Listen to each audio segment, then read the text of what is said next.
Bismillahirrahmanirrahim. Assalamualaikum Ustaz. Waalaikumsalam warahmatullahi wabarakatuh. Semoga Ustaz selalu dalam lindungan dan rahmat Allah Subhanahu wa taala. Amin. Semoga Allah memberikan perlindungan dan rahmat kepada Anda dan keluarga lebih baik dari apa yang Allah berikan kepada kami, dan kita diberikan pancaran kemuliaannya. Ustaz, sebelumnya saya minta tolong penjelasan tentang menikah dengan sepupu. Apa di dalam Islam diperbolehkan? Kalau memang dibolehkan, saya mohon penjelasannya Ustaz. Karena saya ada berhubungan dengan sepupu. Kebetulan ayah saya dan ayahnya adik, dan ayahnya adik kakak. Kenapa kebetulan? Ya, emang adik kakak kan, bukan kebetulan. Ya, kebetulan ayah saya dengan ayahnya adik kakak. Ayah saya yang paling tua. Dan kami berdua ingin menikah, tapi terhalang restu orang tua. Karena mereka menikahi sepupu, karena kata mereka menikahi sepupu itu tidak boleh karena masih satu bapak.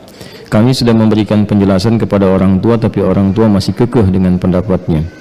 Kami hanya ingin halal agar kami terhindar dari maksiat. Kami mohon kepada Ustadz untuk memberikan penjelasan tentang hukum menikahi sepupu. Dan kalau boleh, kami minta tolong divideokan ya Ustadz, agar orang tua kami bisa memahaminya dan memberikan restu kepada kami. Sebelumnya terima kasih banyak ya Ustaz. Syukran, jazakallah. Anda memindahkan beban hidup Anda kepada saya. Tidak apa-apa, ini biasa ini. Ya, mau dijawab? Yuk kita pakai Quran aja dulu jawabnya. Buka Quran surah ke 33 Al-Ahzab ayat 50. Quran surah 33 ayat 50. Tolong diambilkan kursi satu lagi, biar duduk. Kursi satu lagi, minta kursi. Ada? Kita langsung aja ya, supaya nggak terlalu panjang. Hukum pernikahan dengan sepupu. Ada sepupu, ada keponakan, beda ya. Baik. Ini kan kasusnya begini. Ada adik kakak, ya. Kemudian masing-masing punya anak, kan? Anaknya ini saling punya rasa, ya, saling mencintai.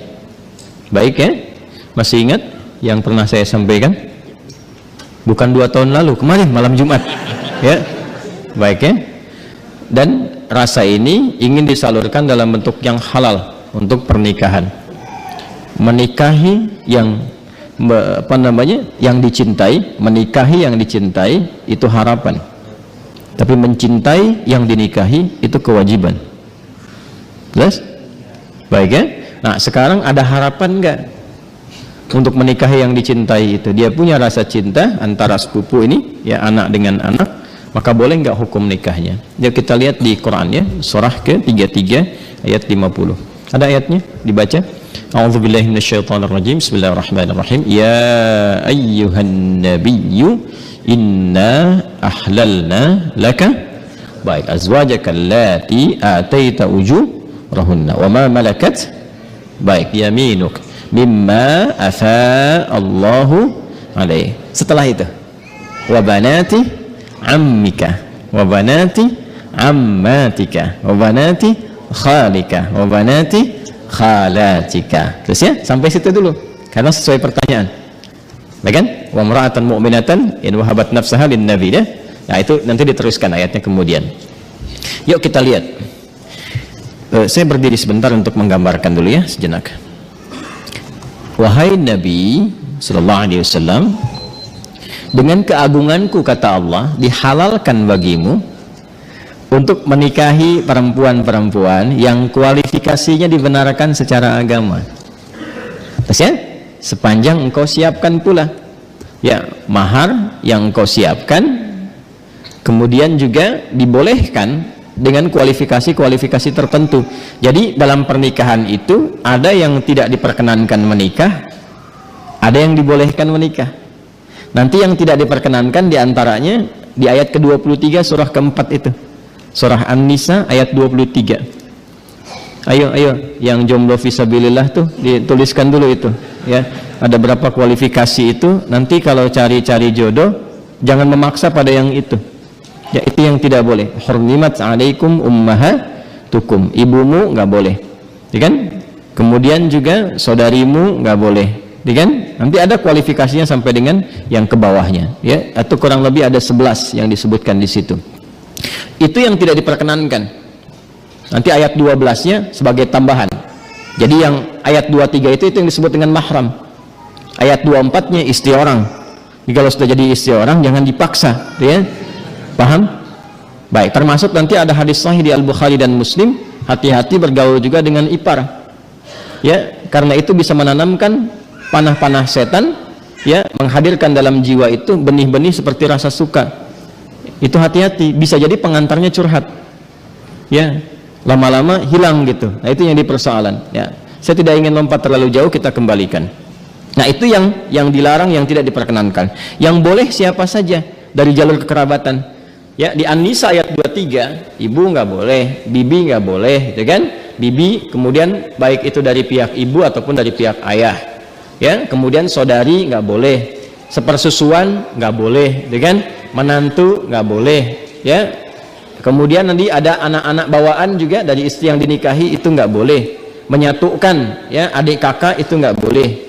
Baik, istri orang itu nggak boleh. Di luar itu yang boleh apa?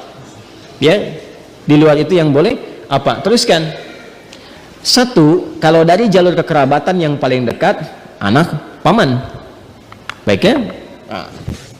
Obanati ammika. Anak paman berarti sepupu kan? Ya kan? Baik. Ini saya sebut kakek sajalah. Ya. Kakek punya anak kan? Ya. Ini A, ini B. Ini anaknya laki-laki, ini laki-laki juga. Oke? Sudah. Ini ayah lah ya, untuk memudahkan. Ini bapak.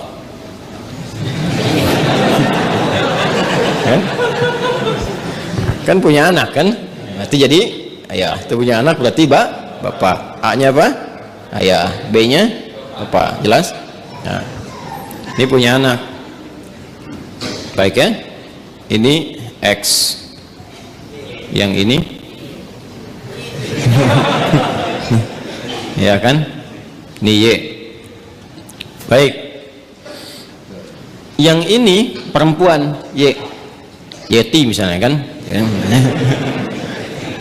Ya. Ini Safi. Ya. Kalau dia punya anak beberapa, misalnya Safi, Messi, misalnya siapa lagi ke bawah, misal. Ini laki-laki, ini perempuan. Nah, ini sepupuan kan? Ini kan? Ya, halo? Ini dengan ini sepupu ya?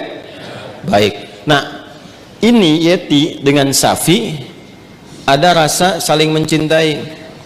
Ingat, mencintai dengan menyukai itu berbeda. Suka, semua bisa disukai, tapi tidak setiap yang disukai itu harus mencintai. Jelas ya? Baik. Sama dengan begini, tak kenal maka tak bukan ta'aruf. Ya. Karena tidak harus yang dikenali itu disayangi. Anda kenal istri tetangga, apakah harus sayang padanya? Tidak kan? Paham ya? Baik. Jadi kenal itu tidak harus sayang. Halo? Paham? Nah, tapi kita menyukai siapapun harus suka dalam konteks kebaikan. Tapi tidak selalu yang disukai itu harus dicintai. Cinta itu diikat dengan nilai-nilai yang baik. Karena itu bagus pertanyaannya, ingin tahu rambu-rambu agama supaya tidak keluar dari nilai-nilai itu, supaya tidak masuk dalam jerat-jerat setan. Apa hukumnya kemudian kalau ini ingin menikah dengan ini? Ini ada anak paman nih. Ini kan kesini paman kan? Ya kan? Ini ada anak pamannya nih, anak pamannya. Apa hukumnya kalau saya ingin menikah dengan anak paman? Maka dijawablah kemudian di Al-Ahzab tadi di ayat yang ke-50, wa banati ammika wa banati ammatika, ya, wa banati khalika wa banati khalatika. Am itu paman dari ayah,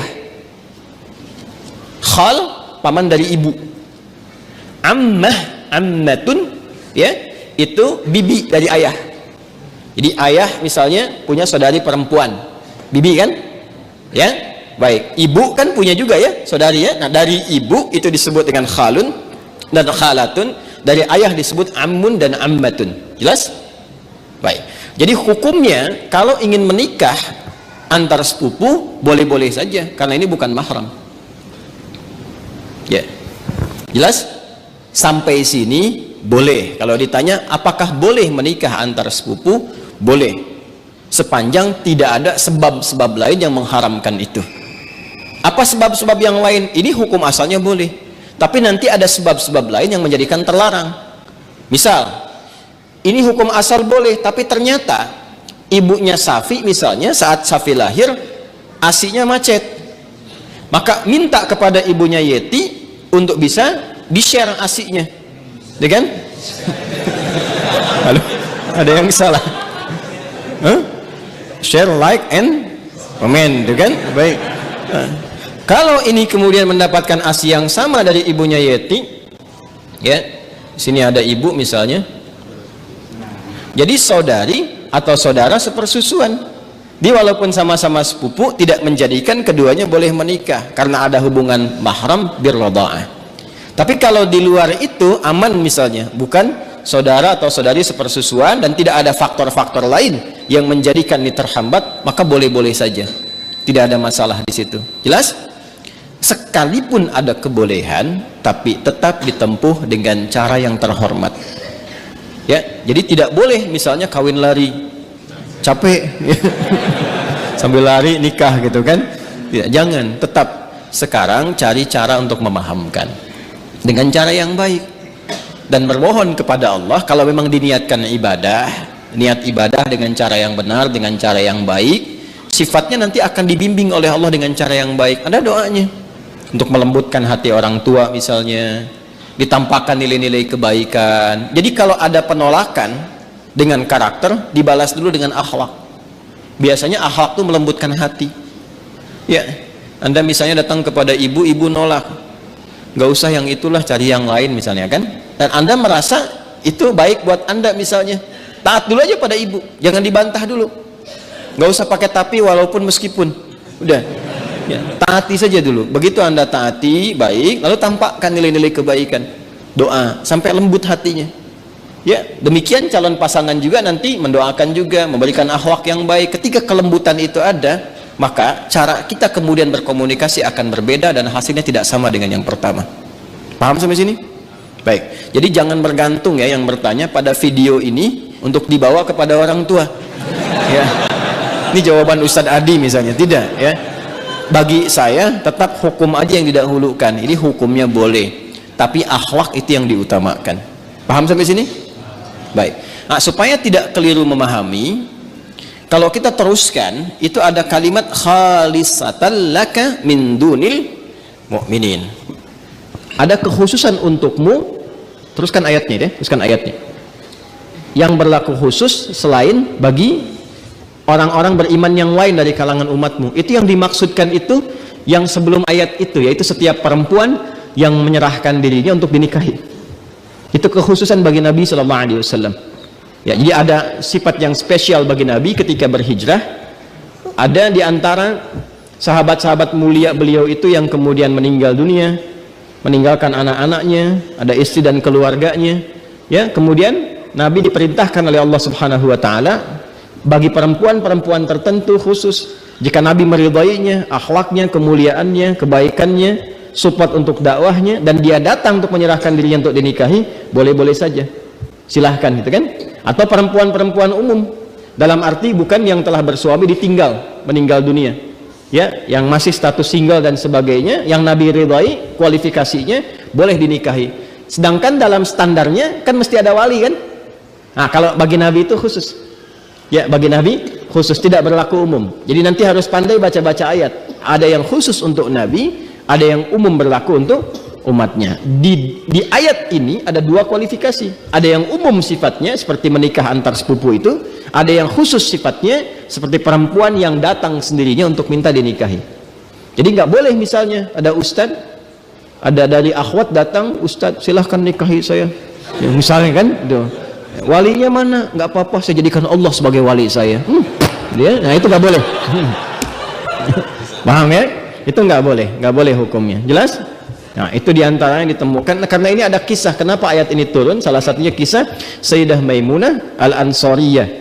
Ya, ada kisah menyebutkan demikian. Ada kisah menyatakan Zainab Al-Ansariyah datang kepada Nabi sallallahu alaihi wasallam menyerahkan diri beliau untuk dinikahi. Jika memang ada nilai-nilai kebaikan yang bisa disupportkan untuk dakwah Nabi, maka direspon dengan turunnya ayat ini. Itu yang disebutkan oleh Imam Ibnu Jarir At-Tabari dalam tafsirnya, ya, tafsir At-Tabari atau Jami' Al-Quran di jilid yang ke-12 halaman 29.